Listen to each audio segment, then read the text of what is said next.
നമസ്കാരം. ഒരു പ്രതികാരത്തിൻ്റെ കഥയാണ്. ബാബറി മസ്ജിദ് പൊളിച്ച് അവിടെ രാമക്ഷേത്രം പണിഞ്ഞ് വിഗ്രഹപ്രതിഷ്ഠ വരെ എത്തിയ ഒരു വലിയ ചരിത്രം നമ്മുടെ മുമ്പിലുണ്ട്. അത് നമ്മുടെ രാജ്യത്തെ എന്തുമാത്രം വേർതിരിക്കുന്നതിന് വേണ്ടി ചില ആളുകൾ ഉപയോഗിച്ച ചരിത്രമാണ് എന്ന് നമുക്കറിയാം. ഇതിങ്ങനെ നടക്കുമ്പോഴാണ് അബുദാബിയിൽ ഒരു ക്ഷേത്രം പണിഞ്ഞ് ഇന്ത്യൻ പ്രധാനമന്ത്രിയെ അങ്ങോട്ട് വിളിച്ച് സൽക്കരിച്ച് ഉദ്ഘാടനം ചെയ്ത് പറഞ്ഞേക്കാനുള്ള മനസ്സ് അബുദാബി സർക്കാർ കാണിച്ചത്. ഈ സാഹചര്യത്തെ പല രീതിയിൽ വായിക്കുന്ന ആളുകളുണ്ട്. ചില ആളുകൾ പ്രതികാരമായി വായിക്കുന്നു, ചില ആൾ മധുരപ്രതികാരമായി വായിക്കുന്നു, ചില ആളുകൾ ചരിത്രത്തെ ഓർമ്മപ്പെടുത്തുന്ന സാമൂഹ്യ നൈതികത എന്തായിരിക്കണമെന്ന് പഠിപ്പിക്കുന്ന പാഠമായി ഓർമ്മിപ്പിക്കുന്നു. അങ്ങനെ പല സംഭവങ്ങളുണ്ട്. നമ്മളിപ്പോൾ എന്തായാലും അങ്ങനെ ഒന്നും വായിക്കാനൊന്നും ഉദ്ദേശിക്കുന്നില്ല. അങ്ങനെയുള്ള കാര്യങ്ങൾ ലോകത്തുണ്ട് എന്ന് പറയുക മാത്രമാണ് ചെയ്യുന്നത്. ഈ ഘട്ടത്തിലാണ് മറ്റൊരു കാര്യം കൂടി വരുന്നത്. ഈ ക്ഷേത്രത്തിലേക്ക് മുൻ മന്ത്രി KT ജലീൽ സന്ദർശനം നടത്തി എന്ന് മാത്രമല്ല, KT ജലീൽ ഒരു പ്രതികാരം കൂടി അക്കൂട്ടത്തിൽ ചെയ്തിട്ടുണ്ട്. എന്താണെന്നറിയാമോ? KT ജലീൽ തദ്ദേശ മന്ത്രിയായിരുന്ന കാലത്ത് ശബരിമലയിൽ ഔദ്യോഗികമായി സന്ദർശിക്കുന്ന ഒരു സാഹചര്യം ഉണ്ടായിരുന്നു. എന്തും ഏതിനെയും ഇലക്ഷൻ പൊളിറ്റിക്സിലും ഇവിടുത്തെ ജനാധിപത്യത്തിൻ്റെ സാധ്യത ഉപയോഗിച്ചുകൊണ്ട് മതത്തെ കണക്ട് ചെയ്തുകൊണ്ട് ചില പ്രചരണങ്ങൾ നടത്തുക എന്നുള്ള ചില ആളുകളുടെ ഒരു സുഖമുണ്ടല്ലോ.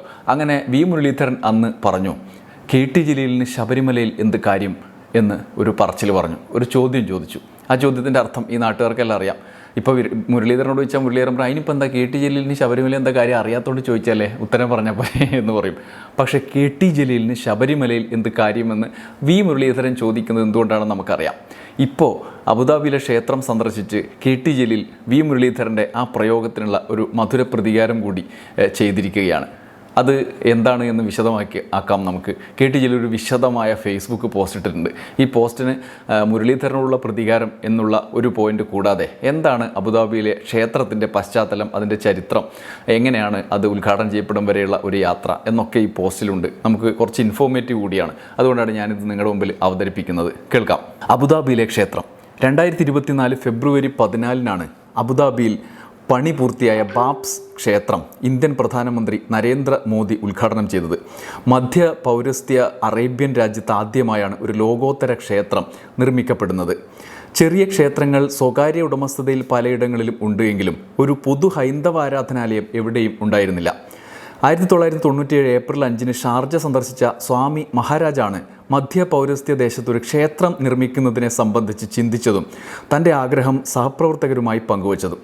അന്ന് ആർക്കും സ്വപ്നം പോലും കാണാൻ കഴിയാതിരുന്ന കാര്യമാണ് ഇന്ന് ഇവിടെ സാക്ഷാത്കരിക്കപ്പെട്ടിരിക്കുന്നത്. 2015 പ്രധാനമന്ത്രി നരേന്ദ്രമോദിയുടെ UAE സന്ദർശന വേളയിലാണ് ഒരു ലോകോത്തര ക്ഷേത്രം പണിയാൻ അനുമതിയും സ്ഥലവും അദ്ദേഹം അന്നത്തെ UAE president Sheikh Khalifa bin Zayed bin Sultan Al നഹ്യാനോട് അഭ്യർത്ഥിച്ചത്. ആയിരക്കണക്കിന് ഹൈന്ദവ മതവിശ്വാസികൾ ജോലിയും കച്ചവടവും ചെയ്യുന്ന നാട്ടിൽ ക്ഷേത്രം പണിയാൻ UAE സുപ്രീം കൗൺസിലിൻ്റെ അംഗീകാരത്തോടെ വൈകാതെ ഷൈഖ് ഖലീഫ അനുമതി നൽകി. 2.5 ഏക്കർ സ്ഥലമാണ് ആദ്യം അനുവദിച്ചിരുന്നത്. എന്നാൽ പ്ലാൻ തയ്യാറാക്കി അബുദാബി അധികൃതർക്ക് സമർപ്പിച്ചപ്പോൾ 13.5 ഏക്കർ സ്ഥലം ആവശ്യമാണ് എന്ന് കണ്ടു. ഉടൻ 13.5 ഏക്കർ ഭൂമി വിട്ടു നൽകി. പാർക്കിംഗ് ക്ഷേത്രത്തിൻ്റെ അടിയിലാണ് വിഭാവനം ചെയ്തിരുന്നത്.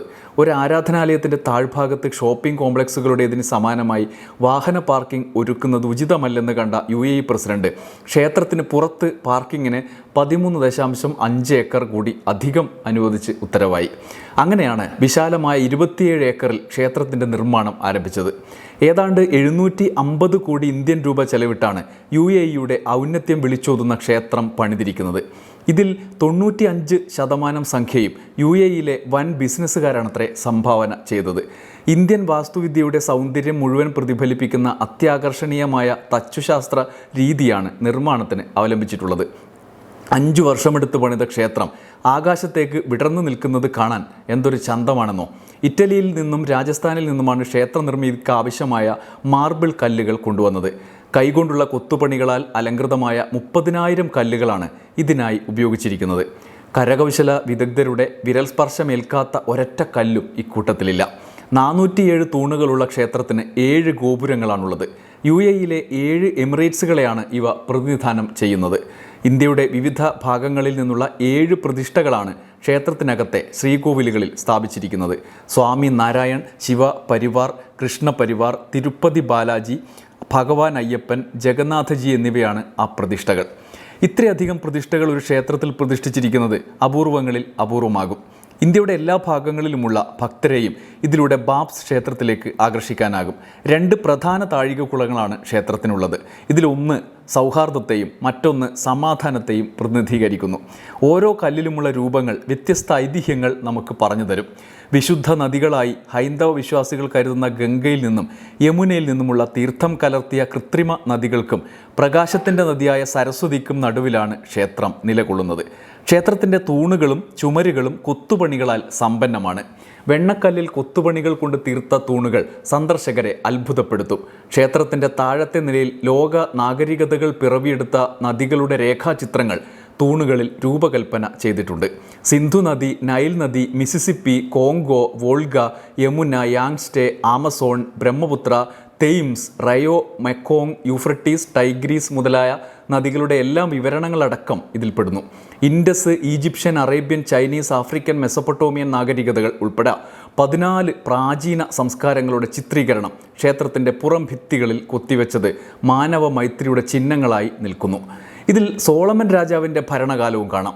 അറേബ്യൻ സംസ്കാരത്തിൻ്റെ ഭൂതവും വർത്തമാനവും ദ്യോതിപ്പിക്കുന്ന കൊത്തുപണികൾ ഏകശിലാ സംസ്കാരവാദത്തിൻ്റെ മുന ഒടിക്കുന്നതാണ്. അബുദാബിയിലെ ഗ്രാൻഡ് മസ്ജിദിൻ്റെ ചിത്രവും അറബ് വേഷധാരികളായ മനുഷ്യരുടെ ചിത്രങ്ങളും അവർക്കരികെ സന്യാസി വര്യരുടെ രൂപങ്ങളും ക്ഷേത്ര കവാടത്തിൻ്റെ ഏറ്റവും മുന്നിൽ തന്നെ ചുമരിൽ കൊത്തിവെച്ചത് നൽകുന്ന മതമൈത്രിയുടെ സന്ദേശം അതിരുകളില്ലാത്ത ലോകമാണ് കാണിച്ചു തരിക. ഒരുപക്ഷെ ലോകത്തിലെ തന്നെ ഒരു പള്ളിയുടെ ചിത്രം കൊത്തിയുണ്ടാക്കിയ കല്ലുകൾ പതിച്ച് പണിത ആദ്യ ക്ഷേത്രമാകും ബാബ്സ് ക്ഷേത്രം. ഗോമാതാവിനും സിംഹത്തിനും കടുവയ്ക്കും പുറമെ അറബികളുടെ ഇഷ്ടജീവികളായ ഒട്ടകവും കുതിരയും ക്ഷേത്രത്തൂണുകളിൽ സ്ഥാനം പിടിച്ചിട്ടുണ്ട്. 7 എമിറേറ്റ്സുകളിൽ നിന്ന് കൊണ്ടുവന്ന മണലുകളിട്ട് ക്ഷേത്രത്തിൻ്റെ താഴത്തെ നിലയിൽ അകത്തളങ്ങളിൽ ഗ്ലാസ് കവചം തീർത്ത 7 വൃത്തങ്ങളുണ്ടാക്കി UAE ഭരണകർത്താക്കളോടുള്ള നന്ദിയും സ്നേഹവും പ്രതീകാത്മകമായി പ്രതിഫലിപ്പിച്ചത് വിശ്വാസികളെ ബഹുസ്വരതയുടെ മനോഹര തീരത്തേക്ക് കൊണ്ടുപോകും. ക്ഷേത്രത്തോടനുബന്ധിച്ചുള്ള മജ്ലിസ് പ്രത്യേകം ശ്രദ്ധേയമാണ്. 4000 ആളുകൾക്ക് ഒരുമിച്ചിരുന്ന് ഭക്ഷണം കഴിക്കാൻ സാധിക്കുന്ന ഊട്ടുപുര സജ്ജീകരിച്ചിട്ടുണ്ട്. അബുദാബിക്ക് തിലകച്ചാർത്തായി ക്ഷേത്രഗോപുരങ്ങൾ ഉയർന്നു നിൽക്കുന്നത് ആരുടെയും മനം കുളിർപ്പിക്കും. ക്ഷേത്രനഗരിക്ക് എതിർവശത്തായി ഒരു ക്രൈസ്തവ ദേവാലയവും പണി പൂർത്തിയായിട്ടുണ്ട്. Church of South India parish. അതിനായി തൊട്ടടുത്ത് തന്നെ മറ്റൊരു യൂറോപ്യൻ മാതൃകയിലുള്ള വലിയ ചർച്ചിൻ്റെ പണിയും തുടങ്ങിക്കഴിഞ്ഞു. ഈ പ്രദേശത്തെ ഒരു തീർത്ഥാടന നഗരിയാക്കി വികസിപ്പിക്കാനുള്ള ശ്രമത്തിലാണ് അബുദാബി സർക്കാർ. ക്ഷേത്ര സമുച്ചയത്തിലേക്കുള്ള റോഡും വെള്ളവും വെളിച്ചവും മറ്റ് ഭൗതിക സൗകര്യങ്ങളും എല്ലാം സജ്ജീകരിച്ചിരിക്കുന്നത് അബുദാബി സർക്കാരാണ്. ശബരിമല തീർത്ഥാടകർക്കായി കേരള സർക്കാർ ഭൗതിക സൗകര്യങ്ങൾ ഒരുക്കി കൊടുക്കും പോലെ അൽ ഐൻ മലയാളി സമാജത്തിൻ്റെ വൈജ്ഞാനിക അവാർഡ് ദാന ചടങ്ങിൽ പങ്കെടുക്കാൻ വന്നതായിരുന്നു ഞാൻ. അപ്പോഴാണ് ബാബ്സ് ക്ഷേത്രം കാണാൻ ആഗ്രഹം തോന്നിയത്. ഉടനെ അബുദാബിയിൽ നല്ല പിടിപാടുള്ള സുഹൃത്ത് ഷാജഹാൻ മാടമ്പാട്ടിന് മെസ്സേജ് അയച്ചു. അദ്ദേഹം മിനിറ്റുകൾക്കുള്ളിൽ തന്നെ ഷുക്മുനിദാസ് സ്വാമിയുടെ നമ്പർ തന്നു. ഷാജഹാൻ വിളിച്ചു പറയാമെന്നും പറഞ്ഞു. കുറച്ചു കഴിഞ്ഞ് സ്വാമിജിയെ വിളിച്ചു. അദ്ദേഹം ക്ഷേത്ര നടത്തിപ്പ് കമ്മിറ്റിയുടെ ഡയറക്ടർമാരിൽ ഒരാളും അബുദാബി ഇൻവെസ്റ്റ്മെൻറ്റ് ബാങ്കിലെ മുതിർന്ന ഉദ്യോഗസ്ഥനുമായ പ്രണവ് ദേശായിയുടെ ഫോൺ നമ്പർ തന്നു. അതിൽ വിളിച്ചു വരുന്ന കാര്യം പറഞ്ഞു. ഉച്ചയ്ക്ക് ശേഷം 3:30 ഞങ്ങൾ ക്ഷേത്രനഗരിയായ അബു മുറൈഖിലെത്തി. അദ്ദേഹം ഞങ്ങളെ കാത്തുനിന്നിരുന്നു. എല്ലാം ചുറ്റി നടന്ന് കണ്ടു. സംശയങ്ങൾക്കെല്ലാം പ്രണവ് മറുപടി നൽകി. ഉത്തരേന്ത്യക്കാരനായ നല്ലൊരു മനുഷ്യൻ. 1 മണിക്കൂറിലധികം ക്ഷേത്രത്തിൽ ചെലവിട്ടു. അത്രയും സമയം അദ്ദേഹം ഞങ്ങളെ അനുഗമിച്ചു.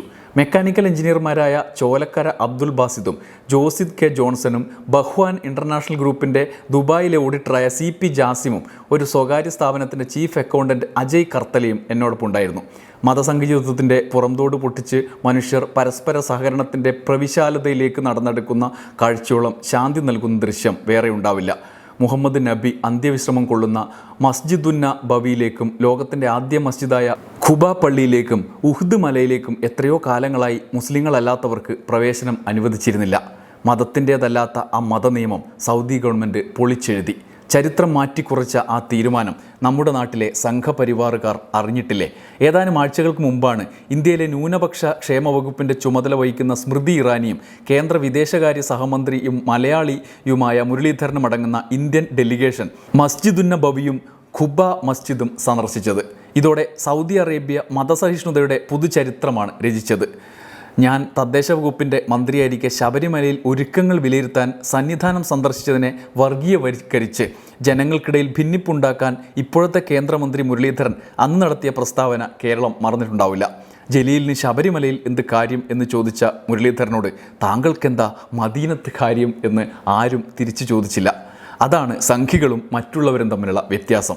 യാത്രകളും അനുഭവങ്ങളും മനുഷ്യൻ്റെ മനസ്സ് മാറ്റും എന്നാണ് പറയാറ്. പക്ഷേ മോദിജിയുടെയും സ്മൃതി ഇറാനിയുടെയും മുരളീധരൻ്റെയും കാര്യത്തിൽ അതെന്താണ് സംഭവിക്കാത്തത്? ലോകത്തിൻ്റെ പല ഭാഗത്ത് പോയപ്പോഴും നേരിൽ കണ്ട യാഥാർത്ഥ്യങ്ങൾ ഭാരതീയരോട് അവർ പങ്കുവച്ചിരുന്നെങ്കിൽ എത്ര നന്നായിരുന്നു. അതോടെ തീരുന്ന പ്രശ്നങ്ങളെ ഇന്ത്യയിലുള്ളൂ. ഇങ്ങനെയാണ് KT ജലീലിൻ്റെ പോസ്റ്റ്.